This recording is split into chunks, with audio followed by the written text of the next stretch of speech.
Make sure that your gear is secure and do not strap a sleeping bag by itself on your motorcycle. Please don't do that. This one is probably the most serious of the bunch. Chase reminded me of this in his video, but though he didn't necessarily make this mistake specifically. So in Chase's video, if you watch it, he's using rock straps to secure a giant duffel bag to the back of his bike.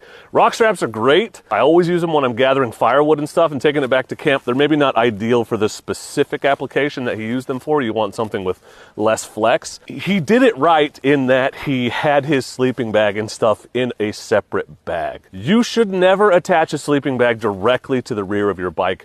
You should always have it inside a duffel bag or something else. Far too many injuries, and serious injuries, like people have lost appendages because their sleeping bag jiggles loose over the course of the day when you're riding on uneven terrain and finds its way into the rear wheel and causes a very, very bad crash. So do not have your sleeping bag out by itself, and know the bag the sleeping bag comes in does not count.